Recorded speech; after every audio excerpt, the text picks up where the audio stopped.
이렇게 해서 폴더는 이제 바인딩 컴포넌트, 뭐 컨트롤러, 모델, 페이지, 리파지토리, 유틸스라고 해서 필요한 부분들을 다 넣었다고 보시면 되고요. 바인딩스 같은 경우에는 게덱스에서 초기에 컨트롤러를 등록해야 되는 부분들을 이닛 바인딩 페이지에다가 넣고, 그 외에 뭐 페이지별로 바인딩이 필요한 부분들은 이제 바인딩 빌더를 쓸 때 여기다가 배치를 하셔도 되고요. 그 다음에 컴포넌츠는 말 그대로 그 컴포넌트들이죠. 그래서 투두 캘린더, 요 캘린더 부분을 따로 관리를 하는 컴포넌트고요. 그 다음에 워크 카드는 요게 개별 하나하나의 요 그 아이템 관련하는 위젯입니다. 컴포넌트고요.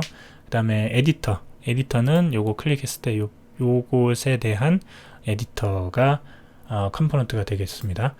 그 다음에 컨트롤러는 데이터베이스 컨트롤러, 그 다음에 홈 화면에서 사용되는 컨트롤러하고 에디터 컨트롤러죠. 이 등록할 때 사용되는 컨트롤러, 이렇게 총 3가지 컨트롤러를 사용하고 있고요. 모델은 이제 하나의 모델만 있죠.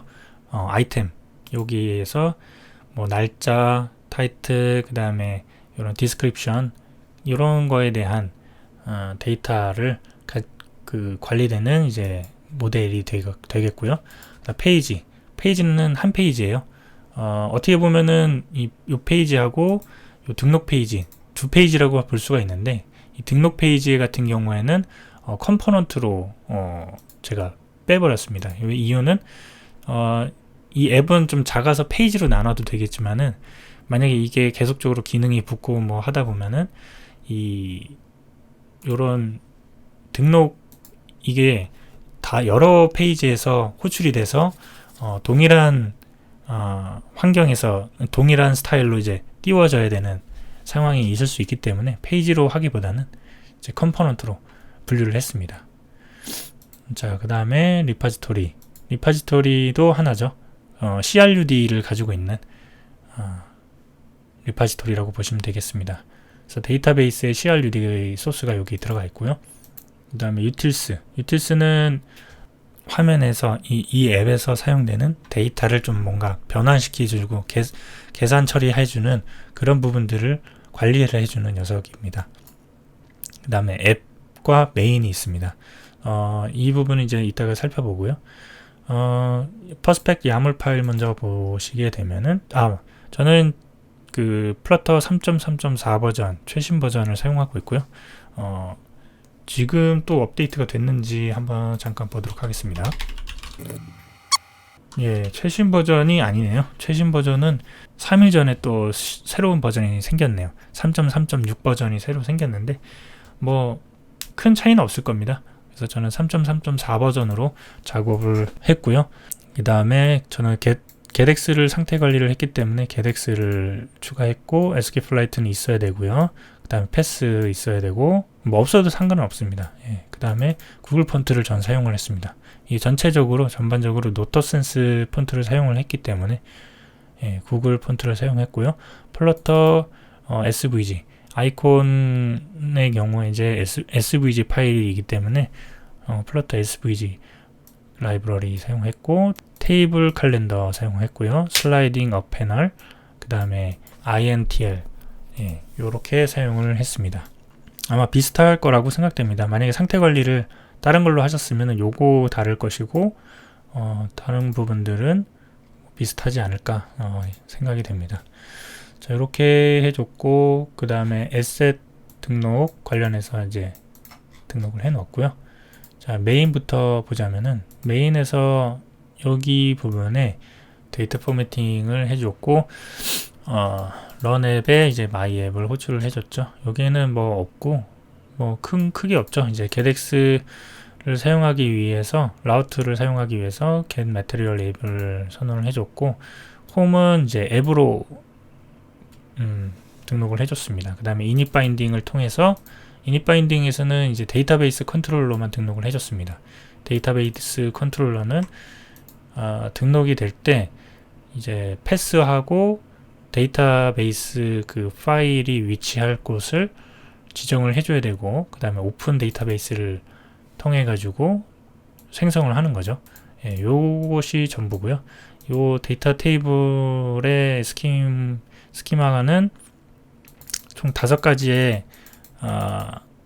그 컬럼을 가지고 있어요. ID, to도는 제목을 말하는 거고요. description, 설명, 그 다음에 생성 날짜하고 is done, 완료됐는지 여부를 저장하게끔 처리했습니다. 이 외에도 뭐 필요한 데이터들이 있으면 여기다가 추가적으로 뭐 업데이트 데이트를 넣어야 된다 하면은 업데이트 데이트를 넣으시면 되겠죠. 이렇게 해서 데이터베이스는 컨트롤러는 아주 간단하게 처리가 되어 있고요. 그리고 여기서 앱으로 넘어가면은 미디어 쿼리를 사용을 했어요. 미디어 쿼리 위젯을 사용을 해서 여기 이제 텍스트 스케일 팩터를 1로 지정을 해줬는데요.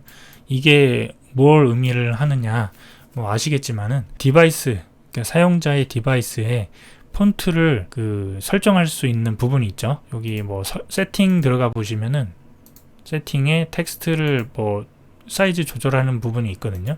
예, 그 부분을 만약에 사용자가 변경을 했다면, 그 다음 그렇게 되면은 이 앱에서, 플러터 앱에서 요 글자들의 크기를 무시를 하게 됩니다. 그 외부에 설정되어 있는 그 값으로 대체되면서 어떤 현상이 발생될 수 있냐면, 글자 크기가 너무 작게 보인다거나 아니면 너무 크게 보이면서 이 UI가 깨지는 현상이 발생할 수가 있습니다.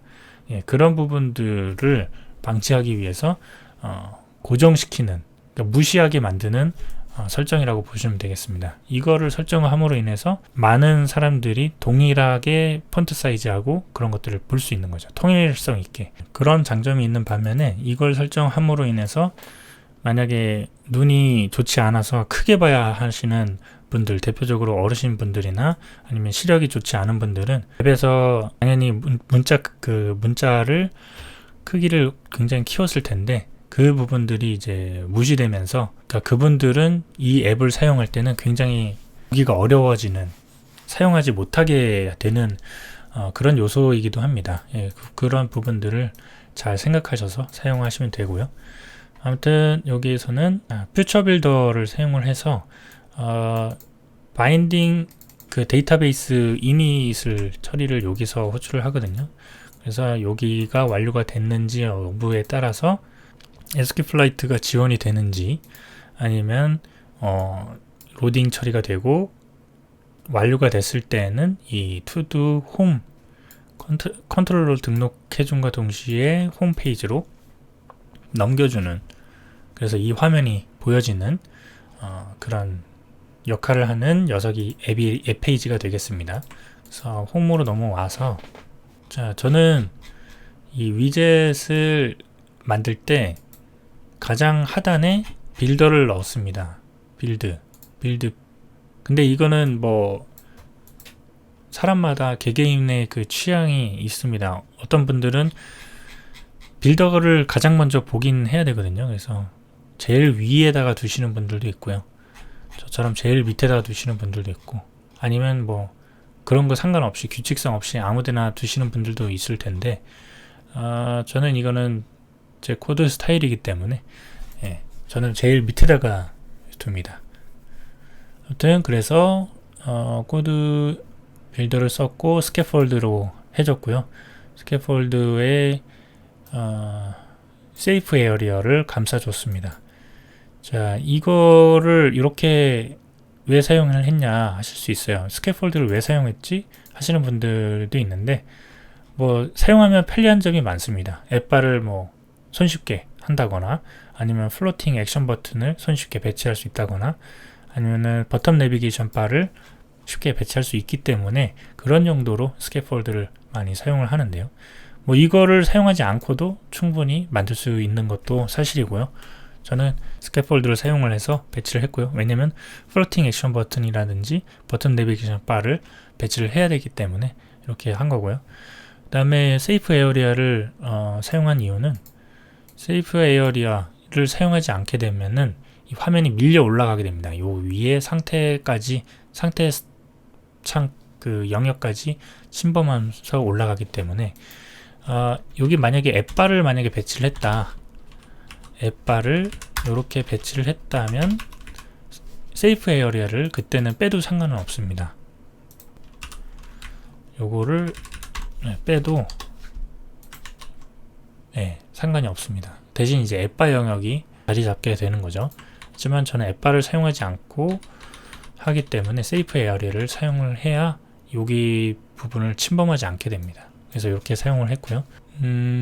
여기에 보면은 슬라이딩 업 패널을 사용을 했습니다. 슬라이딩 업 패널을 사용하시는 방법은 그 라이브러리를 문서에 그 가보시면은 잘 나와 있고요.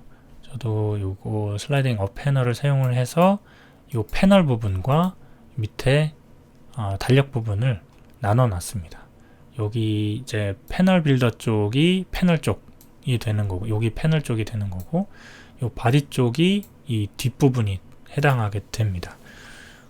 그래가지고 여기에 보셔야 되는 것은 민 헤이트하고 맥스 헤이트가 있는데, 얘를 이제 하드코딩으로 넣으실 수도 있어요. 뭐 예를 들어서 여기가 민 헤이트, 지금 이 상태가 민 헤이트거든요. 여기를 뭐 300으로 둔다. 그러면 요 정도. 그러면은 이게 더 이상 내려가지가 않아요. 200. 이런 식으로 하드코딩을 해도 상관은 없지만 이렇게 될 경우에는 디바이스마다 해상도가 다 틀리고 사이즈가 다 다르기 때문에 어떤 디바이스에서는 얘가 이 간격이 너무 지나치게 많이 벌어져 있는 디바이스도 있을 것이고요. 혹은 이런 식으로 하드코딩을 통해서 이제 침범해서 밀려 올라가는 UI가 발생할 수도 있습니다. 그래서 이렇게 하드코딩을 하는 거는 좋지 않고요. 이것을 계산해서 지금 요 달력의 위치가 어디까지 확보되는지를 계산을 해서 그 밑에 부분에 배치될 수 있도록 이렇게 UI를 처리를 한 겁니다. 그래서 어느 디바이스를 바꿔도 동일하게 여기서부터 영역이 확보될 수 있도록 이렇게 처리가 되게 할 수 있는 그 부분을 담당하는 녀석입니다. 그리고 요 맥스 헤이트 역시 마찬가지로 이거는 이제 제일 올렸을 때 부분인데요. 올렸을 때 그 월이 보일 수 있도록 일부러 이렇게 한 겁니다. 맥스 헤이트 부분을 한 800으로 한다거나 하면은 전체가 꽉 차잖아요. 그래서 여기를 700도 꽉 차네요. 590으로 하드코딩을 넣게 되면은 이런 식으로 처리가 되긴 하지만 얘도 역시 마찬가지로 디바이스의 환경에 따라서 이게 달라질 수가 있어요. 그래서 이 부분도 역시 저는 계산을 해서 이 타이틀 부분이요. 타이틀 부분의 사이즈가 몇인지 체크해서 그걸 계산하는 부분들을 추가를 해서 딱 이 부분까지 올라올 수 있도록 처리를 해 놨습니다. 그 다음에 패널 빌더 쪽은 말 그대로 이 패널 쪽이 되는 거고요. 볼더 레디우스를 통해 가지고 이렇게 라운드 질 수 있도록 처리를 해 놓은 거고요. 헤더 쪽과 캘린더 여기 두 개로 나눠졌어요. 그래서 여기 보면은 키가 등록이 되어 있어요. 이 키를 통해서 그 렌더 오브젝트로 접근을 할 수 있거든요. find 렌더 오브젝트로 접근을 할 수 있는데, 아무튼 그건 이따가 컨트롤러를 보면서 더 자세하게 얘기를 하겠지만, 이 키를 통해서 현재 이 위젯의 값들, 위치라든지 그 다음에 높이 뭐 그런 것들을 가져올 수 있습니다. 그거를 하기 위해서 키를 등록을 해준 거고요. 캘린더 위젯도 마찬가지로 이렇게 등록을 해줬습니다. 캘린더 키하고 캘린더 헤더 키, 이렇게 두 가지 키를 등록을 해줬고, 뭐 다른 건 별거 없고요. 그냥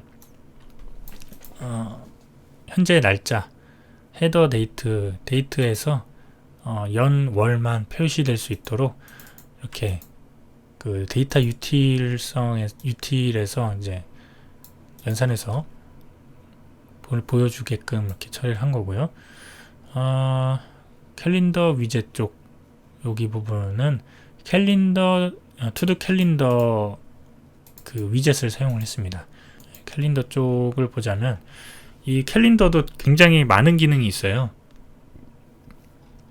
근데 이거를 다 학습을 해서 앱을 개발하기보다는 필요한 기능들을 그냥 추출해 가지고 사용하는 편입니다. 저는 뭐 예를 들어 게덱스 같은 경우는 조금 딥하게 공부를 해서 해야 되겠지만은 이런 그 컴포넌트 같은 경우에는 필요한 기능만 발췌해서 넣고 이슈가 생길 때 그때그때 대응하는 편입니다. 하여튼 저는 여기 테이블 캘린더를 사용을 할 때 캘린더 빌더스라는 게 있어요. 이걸 안 써도 전혀 상관이 없지만 이렇게 안 써도 상관없지만 이렇게 하게 되면은 이런 색상을 일요일 안 하고 토요일에 색상을 줄 수가 없어요.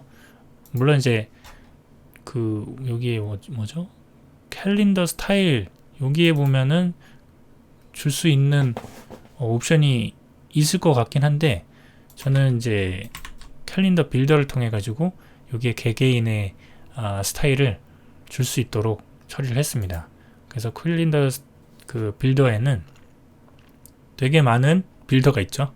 여기에는 이제 도우 빌더라고 해서 월요일, 화요일, 수요일 요 상단 부분의 빌더를 담당하는 녀석이고요. 디폴트 빌더는 그 달에 1일부터 끝일까지의 녀석들을 빌드를 해주는 녀석이고요.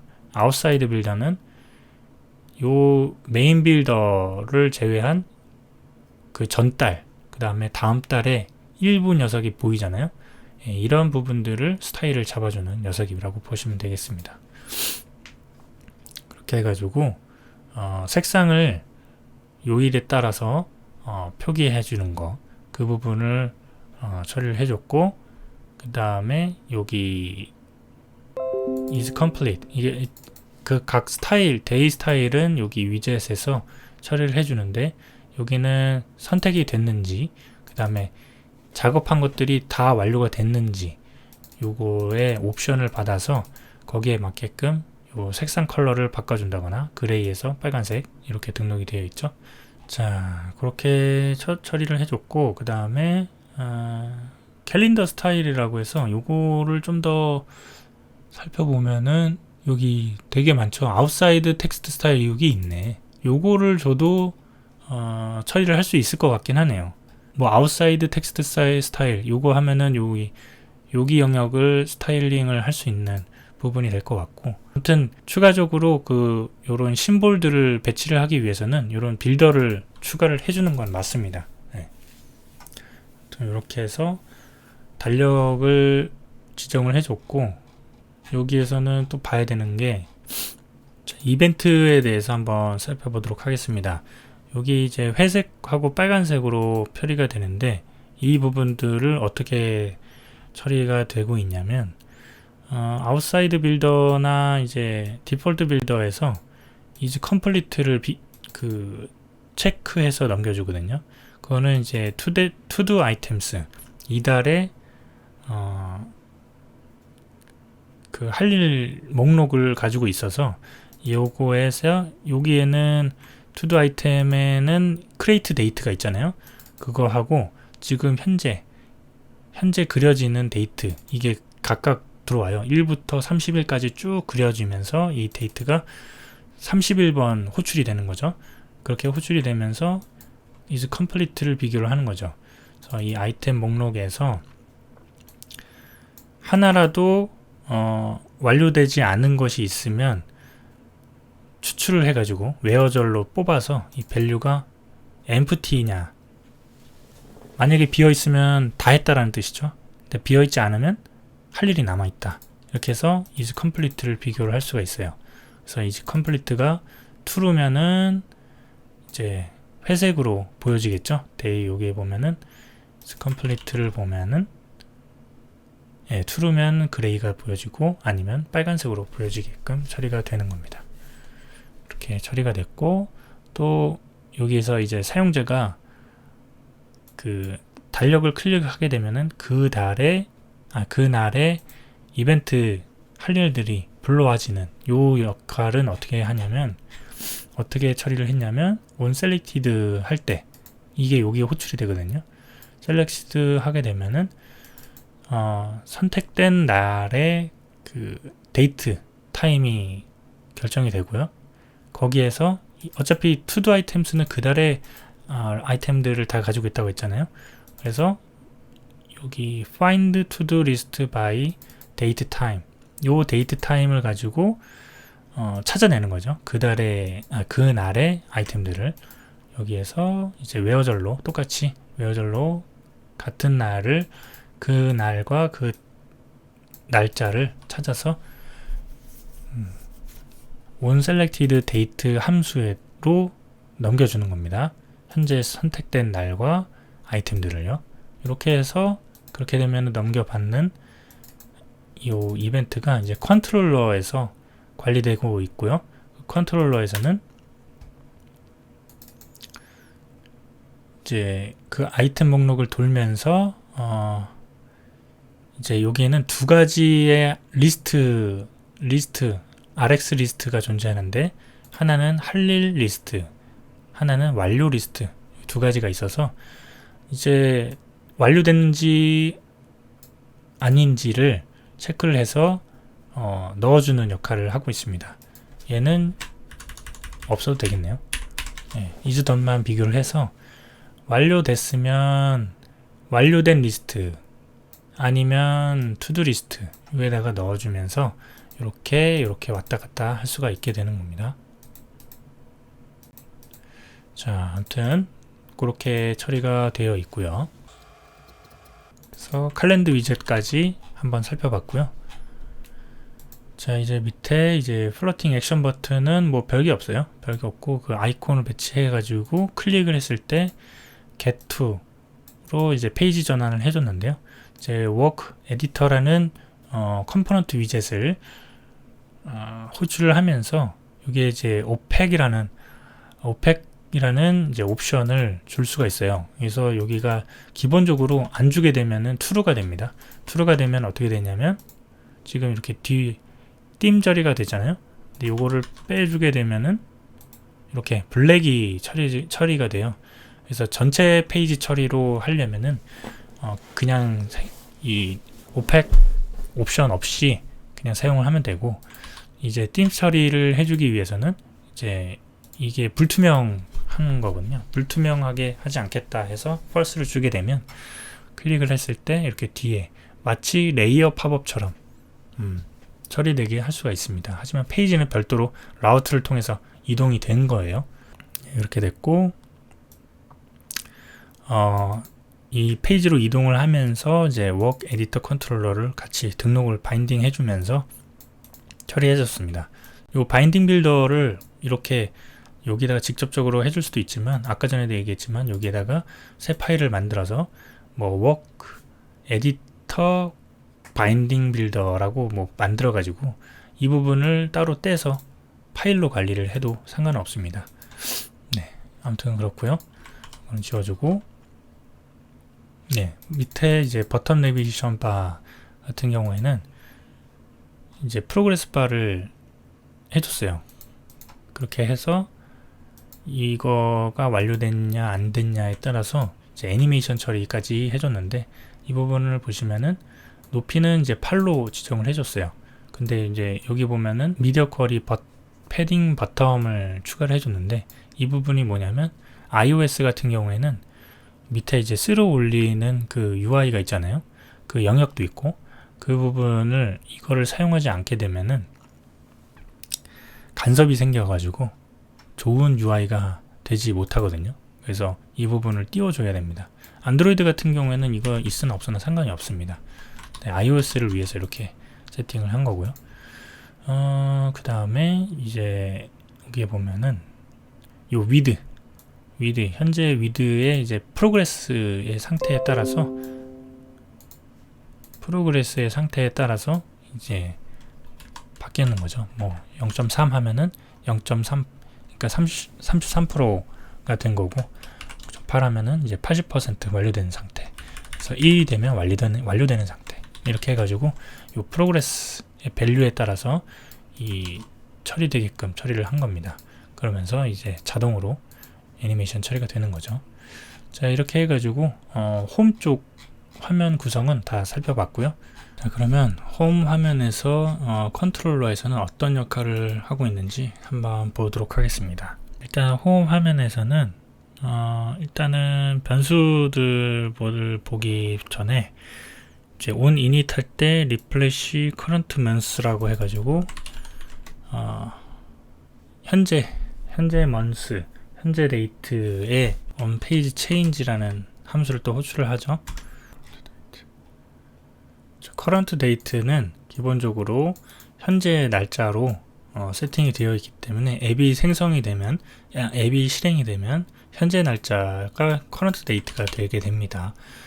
그러고 나서 refresh months가 호출이 되면서 on page change를 먼저 호출이 되죠. 그러면서 이제 current date가 들어가게 되고, current date, 현재 날짜 기준으로 start date하고 end date, 즉 1일부터 31일까지 조회하기 위해서 이렇게 데이트 두 가지를 잡아준 거고요. 그렇게 해서 find by date range라는 to-do 리파지토리로부터 데이터를 받아옵니다. 그래서 find current month to-do list 함수가 데이터가 담기게 되는데 조회하는 쿼리가 되겠습니다. 이게 이제 select 쿼리인데요. 여기에는 이제 쿼리하고 데이터베이스에 로우 쿼리를 사용을 하게 되면 쿼리하고 밸류를 넣을 수가 있는데, 밸류에는 start date하고 end date를 넣었고요. 쿼리로는 그 SQL 형식의 select문을 사용을 해서 날짜, 생성 날짜를 기준으로 조회해오는 부분입니다. 이게 지금 현재 달에 1일부터 31일까지 가져오는 쿼리가 되겠습니다. 그렇게 해가지고 to-do 아이템에 from JSON 데이터로 데이터를 넣게 해서 받아온 이 리스트를 current month to-do 리스트라는 RX 리스트에 담아주고요. 그 다음에 헤더 데이트는 요 상단 헤더를 위해서 해준 겁니다. 그래서 현재 이렇게 두 가지를 넣어주는 역할을 하게 되는 거죠. 최초 실행이 되면요. 그렇게 하고서 투두 리스트 여기에서 이제 현재 달에 아까 조회한 여기에서 만들어진 현재 먼스의 투두 리스트에서 현재 날짜, 지금 현재 날짜 30일이죠. 30일에 해당하는 녀석만 받아다가 onSelectedDate 함수를 호출을 합니다. 이렇게 하게 되면은 날짜하고 조회한, 그러니까 추출한 그 리스트만 받아올 수 있고요. 여기에서는 이제 두 가지 리스트에다가 담아주는 거죠. 아까 전에 그 설명드렸던 그 프로세스를 동일하게 태우는 겁니다. onSelectedDate 이걸 클릭했을 때도 동일한 플로우가 여기에서 타지고, 최초 앱이 실행됐을 때도 마찬가지로 이 프로세스를 타게 됩니다. 그렇게 되면은 이렇게 호출이 되게 되는 거죠. 그렇게 되고서 일단은 컨트롤러는 사용자가 액션을 취하기 전까지는 아무것도 하지 않습니다. 단지 추가적으로 하는 작업은 onCalendar created라는 것은 여기 아까 전에 그 to-do 캘린더에서 여기서 onCreated라는 게 있거든요. 이제 이 달력이 완성이 됐을 때 호출이 되는 역할을 하게 됩니다. 그 말은 이제 이 컨트롤러가 최초 실행되면은 onInit을 하고서 이제 아무것도 하지 않지만 이 부분이 따로 실행이 된다라는 뜻이죠.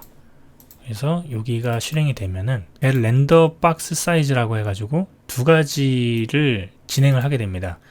아까 전에 말씀드렸던 헤더 쪽과 달력 쪽의 그 위치 사이즈를 계산하기 위한 함수라고 보시면 되고, 여기에다가 보시면 이 키, 캘린더 키하고 헤더 키 두 가지 등록했다고 했었잖아요. 그 키를 가지고 current context가 널이 아닐 경우에 여기서 find render object 해서 렌더 박스를 가져옵니다.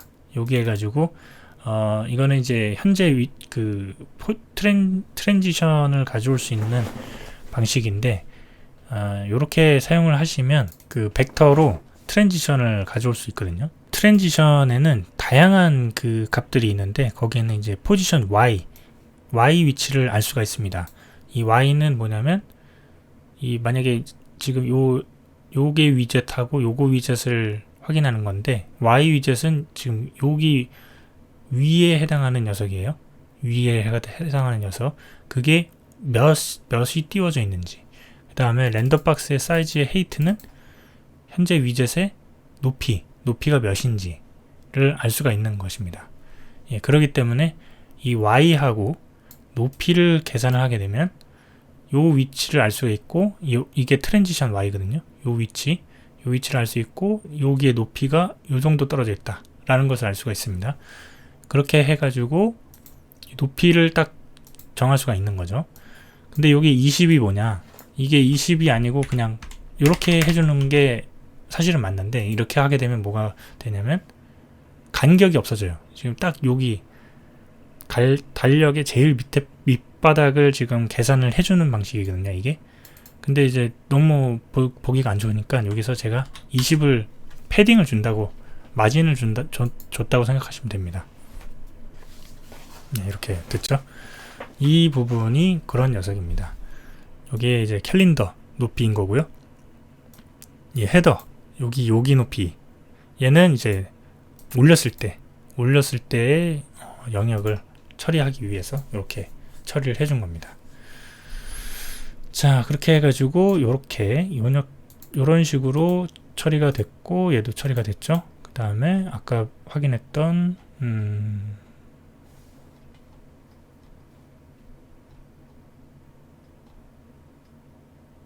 리플래시 여기도 처리가 됐고, 겟페이지 만스도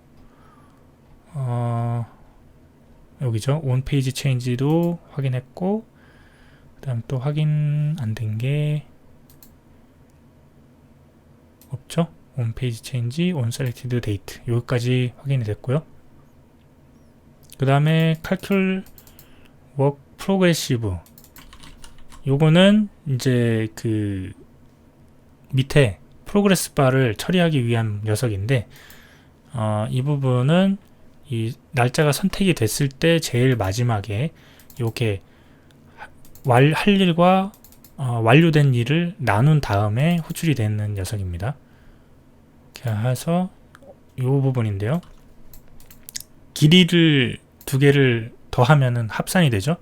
합산 값이 0이다. 0이라는 것은 일이 없다는 거죠. 등록된 일도 없고 완료된 일도 없다. 그러니까 0을 처리를 한 거고, 이제 그 외에는 그 전체 일을 완료 일을 나눠주면은 프로그레스가 나오는 거죠. 그렇게 해서 이제 프로그레스가 세팅이 되는 겁니다. 그래서 그것도 처리가 됐고, 자, 이제 나머지 안 본 부분들은 뭐냐면 toggle to do item, 요거는 그 여기 체크가 됐을 때 토글이 되는 거거든요. 한 번 체크되면은 완료되고, 한 번 다시 하게 되면은 이제 취소가 되는 그런 부분인데, 여기에서 이제 아이템이 넘어와요. 여기 선택을 하게 되면 아이템을 넘겨주는데, 해당하는 아이템을 넘겨주는데, 그 아이템이 완료된 상태면은 다시 취소하는 플로우를 타고 그 반대인 거죠. 그래서 이제 투두 아이템에서 클론을 이제 isDone을 반대로 해주고 완료된 리스트 목록에서 투두 아이템을 제거를 해주고 이제 반대로 이제 투두 리스트 아이템에다가 넣어주는, 그러니까는 여기서 빼서 여기다 넣어주고 여기서 빼서 여기다 넣어주는 그런 플로우를 여기서 해주는 녀석이고요. 그렇게 해가지고 만들어진 change to do 아이템을 업데이트를 해주는 겁니다. 업데이트 함수는 여기 get은 받고 업데이트는 여기죠. 업데이트는 뭐 별거 없어요. 테이블에다가 업데이트 할 아이템을 넣어주고 where절 어떤 아이템을 업데이트를 할 거냐 이렇게 해주면은 업데이트가 완료가 되고요. 그렇게 해서 토글이 완료가 되는 거고요. 이제 딜리트는 요거를 눌렀을 때 호출이 되고, 얘도 마찬가지로 아이템 투두 아이템을 넘겨줍니다. 그래서 요 아이템을 그대로 딜리트 함수는 더 간단하죠. 테이블에다가 어떤 아이템을 삭제할 거냐, 그래서 삭제를 처리를 하게 되고, 완료가 됐을 때 이제 refresh current month라고 해서 현재 달을 다시 호출을 하게 되는 거예요. 그래서 처리가 되는, 그래서 갱신이 되는 거죠. 화면이 전체적으로 쫙 갱신이 되는 거예요. 근데 사실 그렇게 안 하고 전체 갱신을 하게 되면은 다시 요 아이템을 불러오고 그 다음에 다시 화면을 뭐 그리는 그런 일련의 작업이 이루어지기 때문에 요렇게 처리를 하는 것보다 더 비용을 적게 하기 위해서는 이 삭제했을 때도 그 리턴 값을 주거든요. 삭제됐는지 안 됐는지에 대해서. 그것을 확인해 가지고 삭제됐으면 여기 아이템에서 삭제해주고, 몇 가지 프로세스에 대해서 데이터를 좀 관리되는 리스트에서 제거를 해주는 작업을 해주면 돼요. 굳이 이걸 다시 호출을 할 필요는 없습니다. 근데 저는 그냥 심플하게 하기 위해서 이렇게 해준 겁니다. 비용이 들더라도. 이거는 요 화면이 그렇게 무겁지 않기 때문에 이렇게 한 거고요. 만약에 화면이 무거운 상태다, 무거운 프로세스로 진행이 된다 하면은 저 방식은 좋지 않다고 볼 수가 있습니다. 그 다음에 edit to do 아이템, 요거는 이제 앞에 이거는 토글이고요, 이거는 삭제고, 여기를 눌렀을 때 이제 편집이 되는 상태인 거예요. 그래서 요 부분은 홈에서 그 플로팅 액션 버튼을 눌렀을 때랑 똑같은데 뭐가 다르냐면 여기에 아규먼트를 넘겨줍니다. 여기 아규먼트에다가 현재 아이템을 넘겨주기 때문에 에디트 모드가 활성화되면서 켜지는 겁니다. 이 부분은 이따가 워크 에디터를 살펴보면서 살펴보도록 하겠습니다. 이것도 됐고, 다 됐습니다. 이렇게 해가지고 홈 컨트롤러의 역할을 살펴봤고요. 이제는 마지막으로 이 워크 에디터를 살펴보고 마무리하도록 하겠습니다.